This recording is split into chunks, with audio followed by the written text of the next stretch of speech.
The Gospel for Sunday, May 22, sixth Sunday of Easter. John chapter 14, verse 23 to 29. Jesus said to his disciples, "Whoever loves me will keep my word, and my Father will love him, and we will come to him and make our dwelling with him. Whoever does not love me does not keep my words. Yet the word you hear is not mine, but that of the Father who sent me. I have told you this while I am with you. The Advocate, the Holy Spirit, whom the Father will send in my name, will teach you everything and remind you of all that I told you. Peace I leave with you, my peace I give to you. Not as the world gives do I give it to you. Do not let your hearts be troubled or afraid. You heard me tell you, I am going away, and I will come back to you. If you love me, you would rejoice that I am going to the Father, for the Father is greater than I. And now I have told you this before it happens, so that when it happens, you may believe." The Gospel of the Lord. Reflection for Sunday, May 22, sixth Sunday of Easter. John chapter 14, verse 23 to 29. How deep is our love for Jesus? Do we express our deep love for Jesus by sacrificing our own needs and ambitions for the sake of the propagation of the teachings of Jesus? Do we love Jesus by way of allowing Him to take the center stage, and we are simply content to be in the backstage? Do we love Jesus by doing things for His glory and not for our own glorification? If we truly love Jesus, we would be willing to forego whatever this world demands from us for the sake of Jesus. For example, the demand of this world to be materially successful or to be powerful and influential. Because the truest form of love for Jesus is when we have already accepted to follow His demands and desires for us, instead of us following our own desires and our own demands for ourselves. There is always a struggle for supremacy within us. Should it be our own supremacy or the supremacy of Jesus? The wisdom-filled choice is to allow Jesus to reign supreme in our life. By doing so, we show Jesus the depth of our love for Him. However, there would be times that our love for the Lord will bring us hardship and challenges. Let us not worry about that, because God will send us an advocate or helper who will always be there to guide and help us, for the reason that we are never alone in this world as we do our part for the mission of Jesus.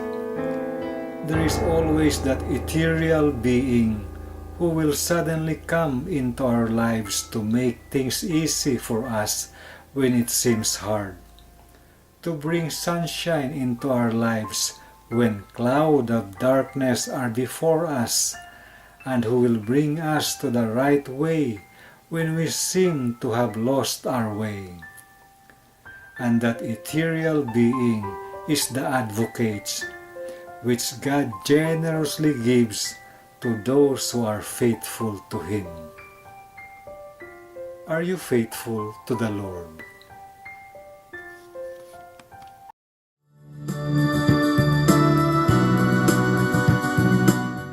name is Eugenia Yard, originally from Cathedral Parish, but now I serve the Babona Parish. A retiree from Care School as an instructor, where I worked for 16 years for this Center for Adolescent Renewal and Education. And right now, I'm just doing my passion, refurbishing and repainting the statues, trying to bring them alive again with the different colors, the beautiful colors, which I do get spiritually. Well, to refurbish, I use cement, plaster of Paris, and polyfiller.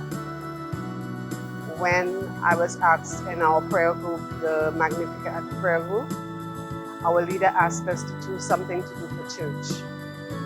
And that's what I was seeing and I was feeling in the spirit to do, to repaint Our Lady statue. And that's where I got all my joy, and I felt I was really doing something worthwhile. I'm working on the St. Anthony statue, and right now I'm just sanding his base because it was really badly damaged. When I'm done patching him up, I paint him all white before I put different colors.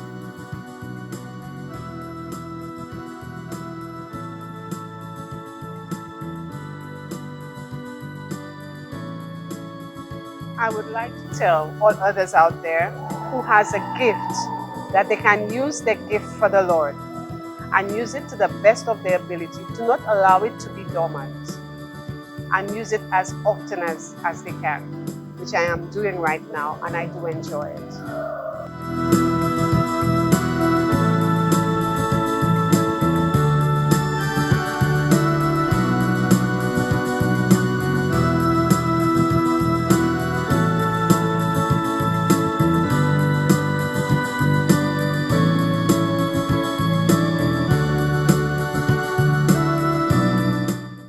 Sunday, May 15th, 2020, during a mass held at St. Peter's Square, the Holy Father, Pope Francis, canonized 10 new saints. Among them was a Danish friar who was also a journalist who was martyred during the Second World War. His name, Saint Titus Brandsma. Miss Rosemary Cooper, who is the former manager of the Catholic Television Broadcasting Service, chose St. Titus as a patron of our apostolate. When Father Govri first started up the station, and he had the help of a lot of very dedicated people like Clem Bob and David Popo, Kieran James, a lot of others, I don't remember their names now, forgive me. But they were people who had their own careers and businesses and so on, so they could only give him kind of half-time help, but considerable at that. Father Govri, as everybody knows, was very conscientious. But I said to him, you know, we need a lot of heavenly help to get this thing going properly. He said, what do you mean? I said, we need a patron saint for CTBS. I said, well, okay. I said, and that was the year that, being a lay Carmelite, and that being the year that Blessed Titus Brandsma was beatified, and him being a journalist at that, a patron in the journalistic field, I told him, well, what about Blessed Titus Brandsma? He said, okay. So we adopted Blessed Titus Brandsma, who, by the way, has been canonized this past week by Pope Francis. And we adopted him as our patron for CTBS. And he followed CTBS all the way. We benefited from his prayers and his inspiration all these years, and I hope we continue to do so as those who have taken over remember the spiritual roots of their spiritual apostolate. Saint Titus Brandsma, pray for CTBS always.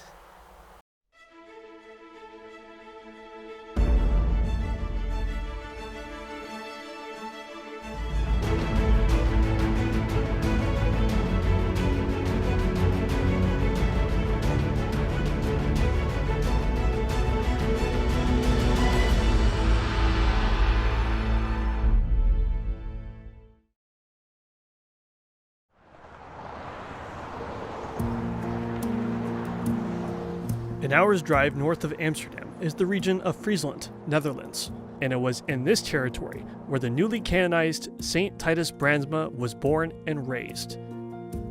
To better understand his origins and impact, we follow his trail of sanctity by visiting the town of Bolsward. At the edge of the town of Bolsward is the dairy farm, still operated today by the Brandsma family. This monument just outside the house informs pilgrims and residents out for a stroll that this is the site of Titus's childhood home. Among the village's canals is the De Tiede Cultural Museum, where on the second floor of what used to be the former city hall, the St. Titus Brandsma exhibit holds artifacts from the saint's life.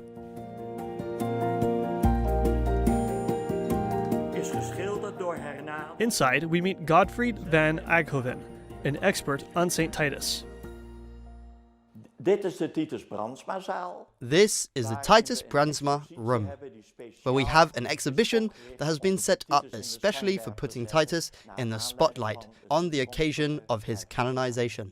The connection between Bolsward and Titus is the fact that Titus was born in Ugo-Klooster, within hearing distance from the belfry of St. Martin's Church.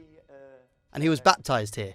He was born, baptized, celebrated his first Mass, buried his parents, and attended all kinds of celebrations. Here lies the baptismal register of St. Martin's Church, where it is written that Titus was born and baptized. He received the names Anno Sjord Titus, legitimate son of Titus, and Tietje Bosma. So already, then he was called Anno Sjord Titus. So with the name, he would also carry as friar. Titus Brandsma is voor mij inspirerend. Titus Brandsma is an inspiring saint for me because he is a very versatile man, and he is a man of depth. He is profound. He had drawn this mainly from his contemplative life, from his life as a Carmelite.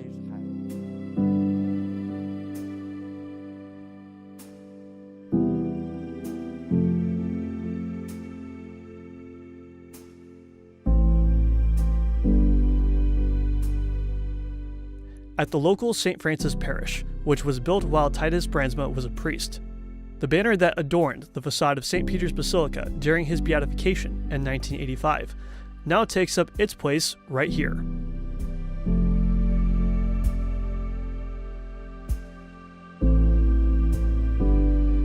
Father Arjen Boltsma shows us a chapel that was added near the entrance of the church, where pilgrims are invited to pray.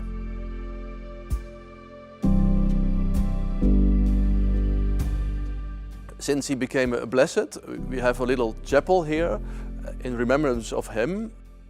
Of course, there are no real relics of him. I think rather special. We have an urn, it's called in English, I think, and there are some ashes from Dachau.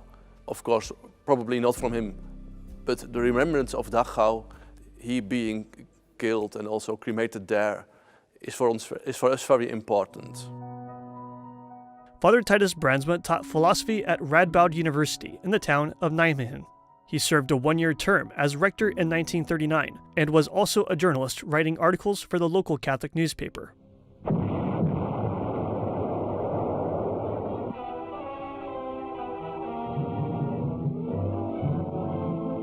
When Nazi Germany invaded and took control of the Netherlands in 1990, his influence and role in the community made him a target of the Third Reich. He wrote a lot in newspapers, and he was also a very important advisor for the bishops and of course for the people making these newspapers, the editors. He was the one who tried to keep the Catholic newspapers Catholic in this time of war. So he tried to make sure there was no NSB propaganda in this Catholic media. Well, that was also the reason, one of the reasons, the main reasons why he was in prison, and at the end he was killed. After being transferred from one prisoner work camp to another, St. Titus Brandsma was martyred at Dachau concentration camp just outside Munich, where he was killed in a gas chamber and cremated. He died because of willing to be true to the truth of human dignity, of the faith. For me, I think there are several aspects. How he dealt with the Second World War, how he was fair to people, he stayed true to the Catholic faith, also in the sense of the dignity of every human person, Christian, Jewish, doesn't matter. Every human person has her own dignity, and that can't be betrayed. And he stood for this. St. Titus Brandsma from Bolsward held the world's attention on Sunday as his canonization banner was displayed over the main door of St. Peter's Basilica, as he and 9 other blesseds were declared saints by Pope Francis. This moment for the Church is a pivotal one, as there are many more heroes of faith and truth in heaven, like St. Titus, to seek out for future generations.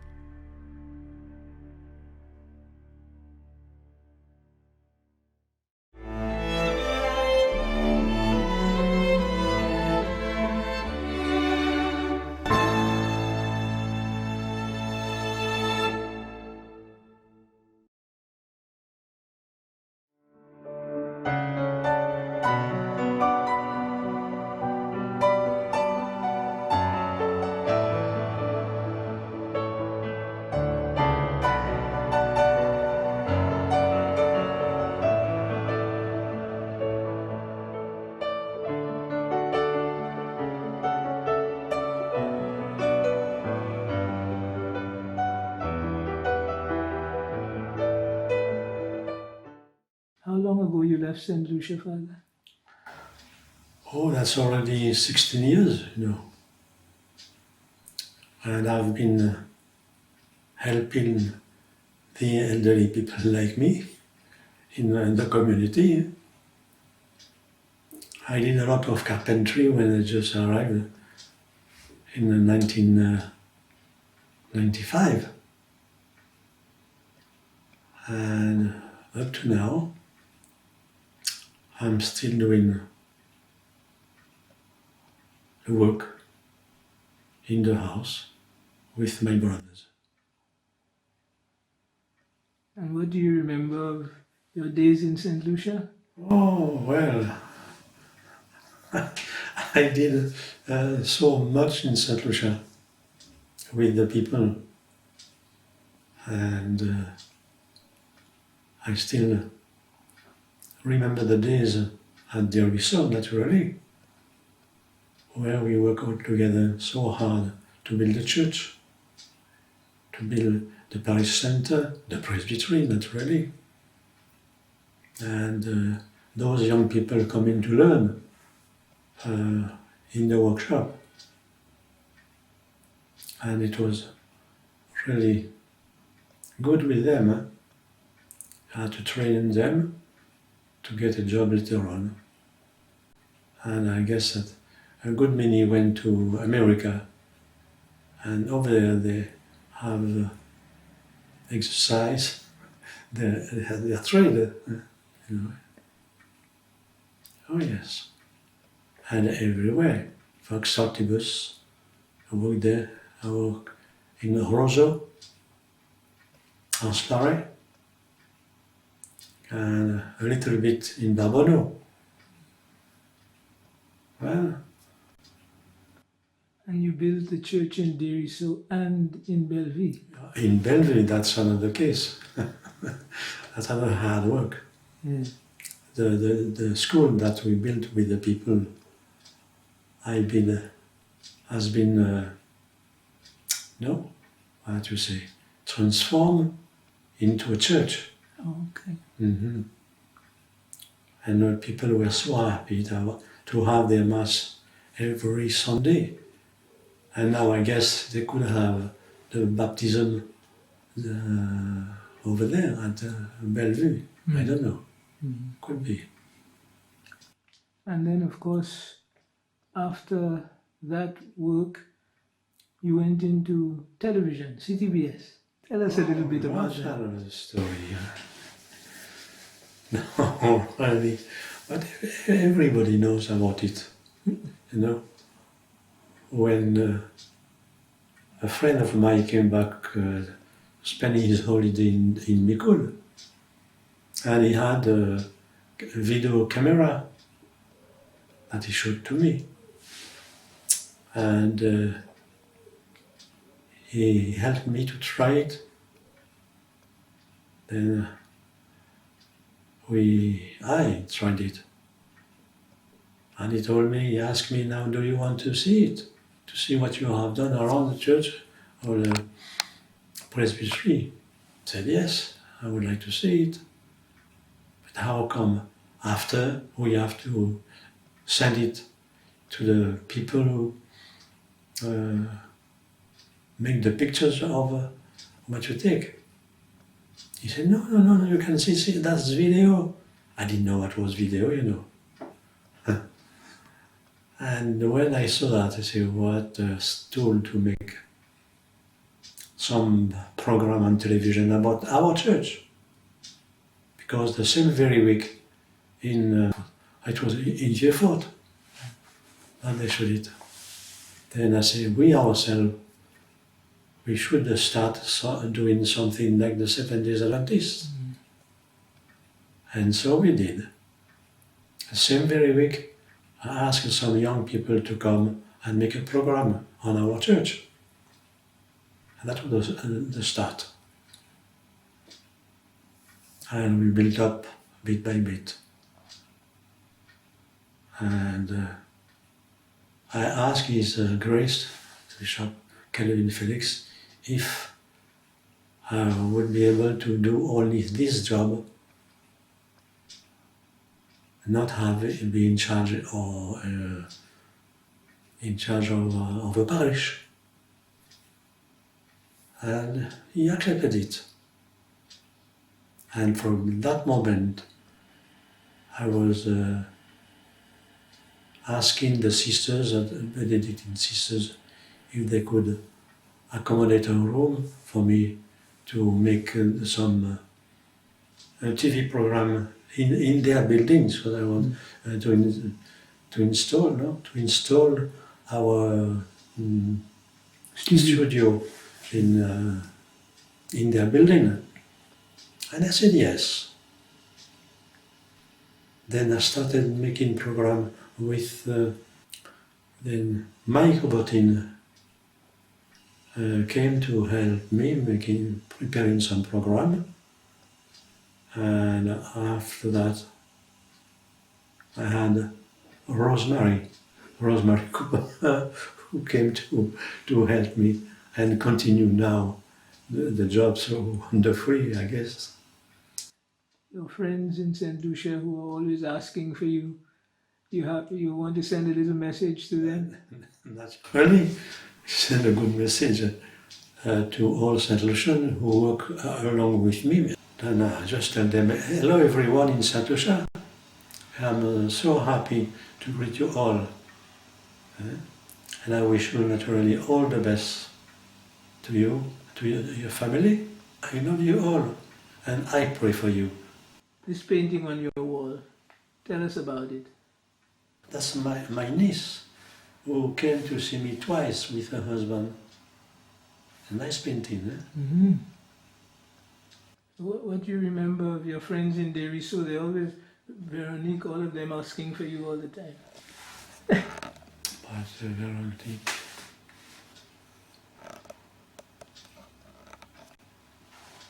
And you believe I should mention the name? Because Veronica, it's okay. Me.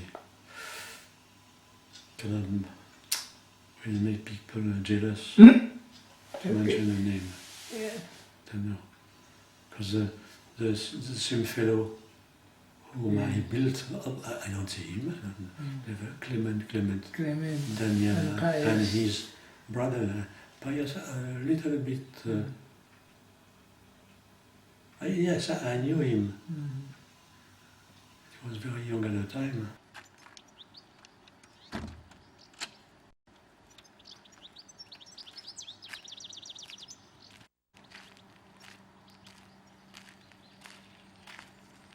Bonjour Anne-Marie. Ok. Encore. Bon, je vais voir la Ok. cuisinière. là-bas.